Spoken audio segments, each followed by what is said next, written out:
I once imagined marriage to be more enjoyable.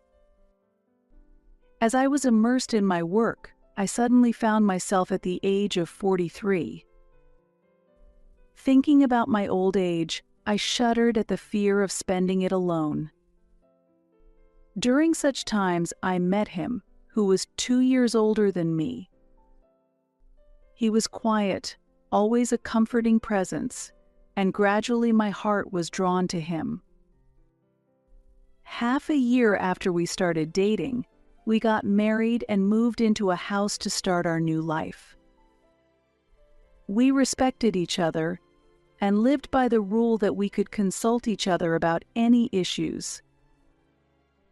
Thanks to that, our marital relationship was very good, and I felt we were like a picture-perfect couple. Though we were getting older, our married life was going smoothly. However, suddenly dark clouds loomed over our marriage.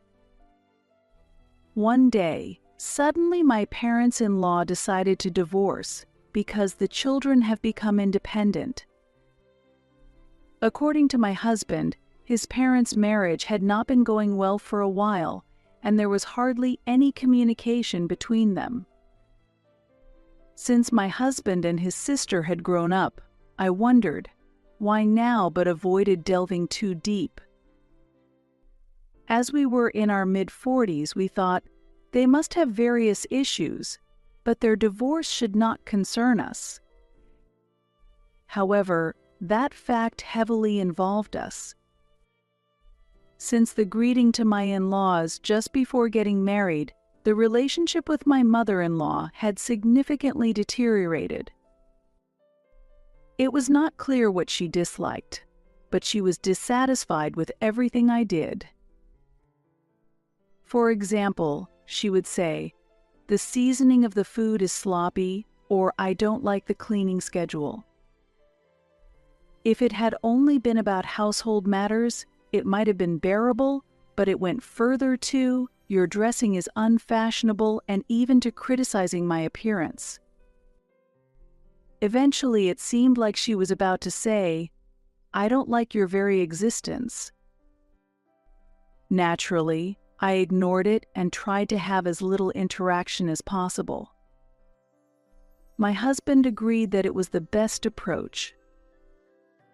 However, I was worried that my mother-in-law's anger might escalate and her attacks on me might worsen after the divorce, but I didn't think much of it since we kept our distance.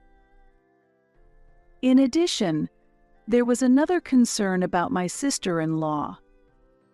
She lived with my parents-in-law too. She didn't have a regular job and spent her time hanging out, and even in her 40s, she was still unmarried.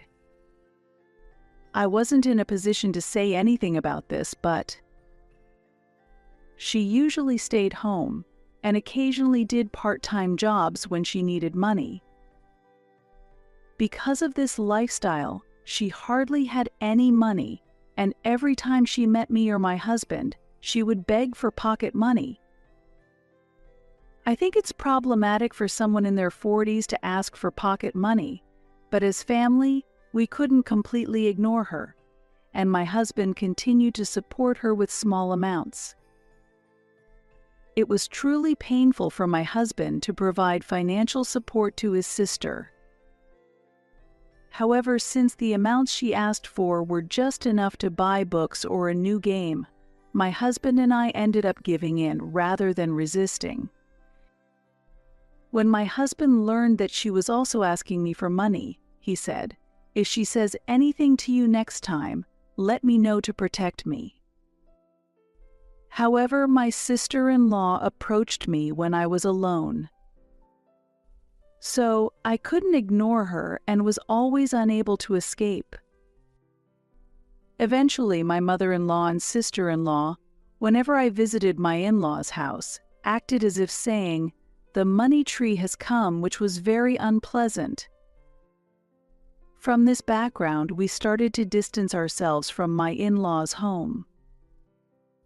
I feared that the situation at my parents-in-law's house might change drastically after their divorce and kept wishing, "Please don't let us get involved." However, my wish was in vain, and an unexpected event occurred. A few days after their divorce was decided, the doorbell rang early in the morning. We were still asleep. Because it was 5 in the morning. Who could it be at this early hour, I wondered, half asleep, as I opened the door, and there stood my mother-in-law and sister-in-law. They were holding large bags and grinning. I immediately regretted opening the door. And surprised, I asked, "What do you need at this early hour?" My mother-in-law ignored my words and said, "You're late. Let us in quickly." I hurriedly asked, "What's with those bags? Where are you going?" However, the conversation did not go through, and I was told, "What do you mean? Where are we going? We just came here."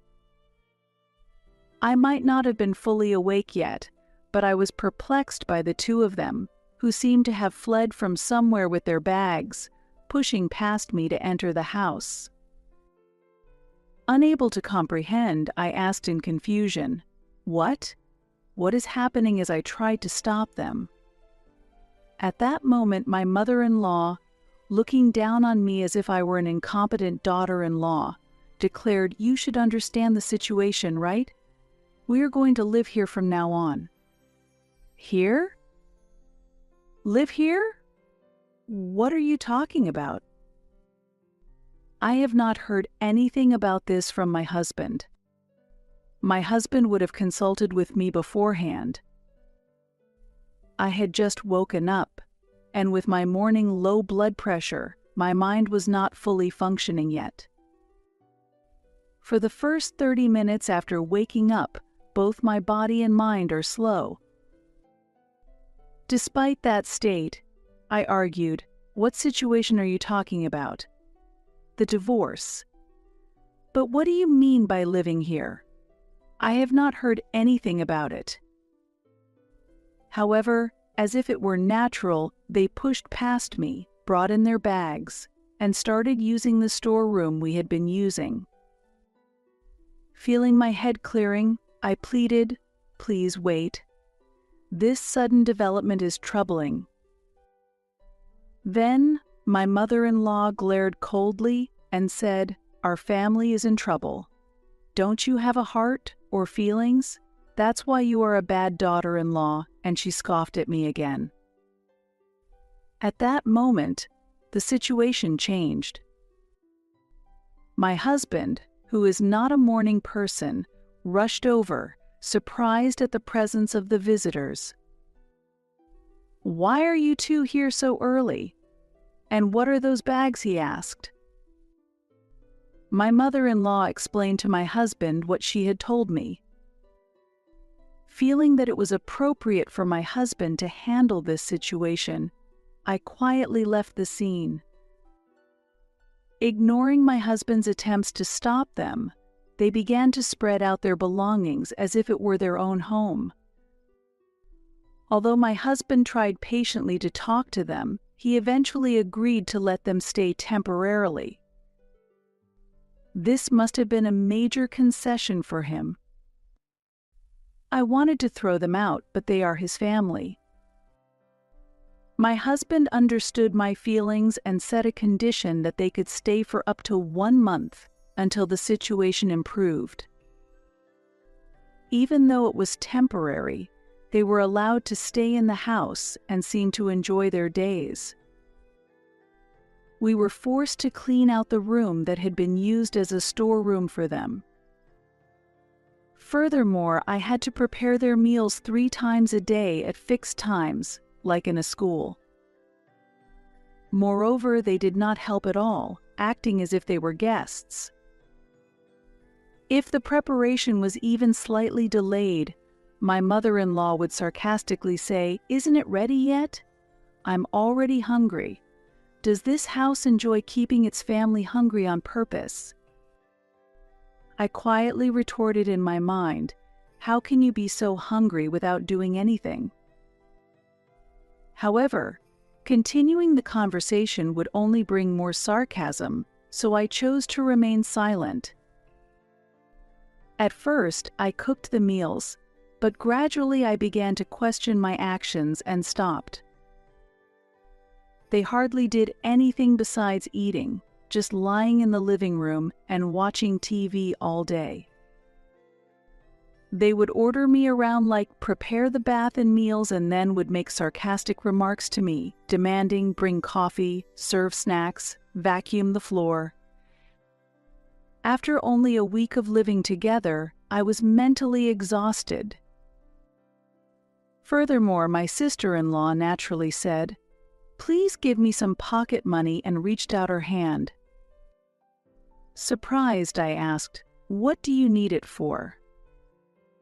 She responded childishly with dissatisfaction, "Why do I have to report to you?" It is hard to understand why I should give pocket money to a freeloader who does not help with the household chores. If I lectured her on the spot, it was clear that my sister-in-law would immediately report to my mother-in-law, and the mistreatment would become even harsher. Therefore, I kept my refusal minimal, saying, "You are not my child." In response, my sister-in-law angrily retorted, "You're letting your sister struggle." In this house, my mother-in-law and sister-in-law did not provide any financial support at all, and the cost of the meals they consumed was expected to be paid by us, as if it were natural. As a result, far more expenses were incurred than usual. Moreover, they kept asking for more pocket money. Nevertheless, how can they be so brazen? I had no choice but to continue this stressful cohabitation, enduring their unreasonable demands and sarcasm. Every time my husband came home, he would comfort me and sternly warn them, but their calm behavior was only temporary, and they fundamentally did not change. While my husband was at work during the day, they acted as if anything was permitted. Even after the promised 1-month period ended, the two of them showed no signs of leaving the house. Looking back, it was clear they had been planning to exploit my kind husband and use various excuses to continue staying. Gradually, their attitudes became more arrogant, and my sister-in-law started calling me in a childish manner, "Wife," but I had already decided to ignore them. Just hearing their voices was mentally exhausting, and I could no longer bear being imposed with various demands. This life is impossible. I'm at my limit. I must do something. I really might go mad if I don't change the situation, I kept telling myself every day. Around that time, just before my sister-in-law and mother-in-law arrived, my husband had achieved a great success at work and had just been promoted. While it was a happy development, my husband had been scheduled for a week-long business trip. However, he was hesitant about leaving, saying, "I can't leave you alone in such a situation." He said he should go on the business trip after the issue with my mother-in-law and sister-in-law had settled, but I was also worried about casting a shadow over his career due to personal circumstances. Therefore, I decided to send him off with a smile to ease his worries a bit. "It's okay, it's only a week, and in the worst case, I'll escape to a hotel," I told him. My husband was still hesitant to decide, but I forcefully sent him off. I prepared myself to confront the two of them. As soon as they knew my husband was away on a business trip, they began to escalate their selfishness, acting like immature adults. Honestly, even young children might be more understanding. When the two of them called out to me while I was busy with housework, I tried saying, "Please handle it yourselves." Then, the complaints and grievances became unstoppable. My mother-in-law turned to me and said, "You're my son's wife, yet why can't you do even the basic things? In my time, arguing wasn't allowed. Your thinking is too naive." While complaining, the two of them seemed to be enjoying it. Seeing my troubled state seemed to amuse them, as if they were mocking me. I thought I must somehow control them, but how? While thinking about it, I began to devise a plan to silence them. 3 days after my husband's business trip, my mother-in-law again threw sarcasm at me. "Can't you even do what I told you yesterday? Are you really incapable of anything?" Finally, as I remained silent, my mother-in-law pressed on with an insulting tone. "You always seem dissatisfied. But what are you thinking? If you have something to say it clearly." I thought this was the opportunity to speak up. If I missed this moment, I might never get another chance to speak up.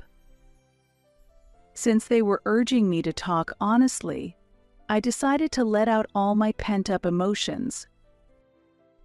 "Mother, it's clear you find pleasure in tormenting me, right? However, I am not merely a housemaid. At least maintain basic adult manners," I responded calmly yet firmly. As expected, my mother-in-law retorted, What basic manners?" They seem not to understand how unreasonable their actions are. So I explained in a way they would understand. "You get angry if your demands are not prioritized over my busy schedule, right? This is generally called selfishness also. Demanding money without working is considered mooching. How can people who can't even follow these basic principles be considered decent? Since you are adults, please act more independently. Sister, you are already in your 40s. How old are you, mother? Or are you regressing into a child? Should I take you to a hospital?" What I said seemed unexpectedly blunt to them. They probably did not anticipate such a frank confrontation. Looking at me, they were taken aback for a moment, their faces turning red as they comprehended what had been said. "Don't speak with that tone. I won't allow a daughter-in-law like you to speak so impudently," she shouted. My mother-in-law and sister-in-law criticized me more fiercely than ever, and ultimately, my sister-in-law exclaimed, "If you can't serve us, you're just a nuisance." Then, my mother-in-law told me, "It's unthinkable for a daughter-in-law not to serve her family. Get out of this house." I was shocked by the phrase, "get out." This house belongs to my husband and me. It was astonishing that they, who were forcefully freeloading at our house, would tell me to leave. But I could not afford to lose to them in this situation. I could not give in. Desperately, I thought of my next move. Then it struck me, this is the answer. Although I would have to get my husband's consent afterwards, sending an email should suffice. First, I pretended to apologize deeply to them, saying, "I'm sorry, my words were too harsh.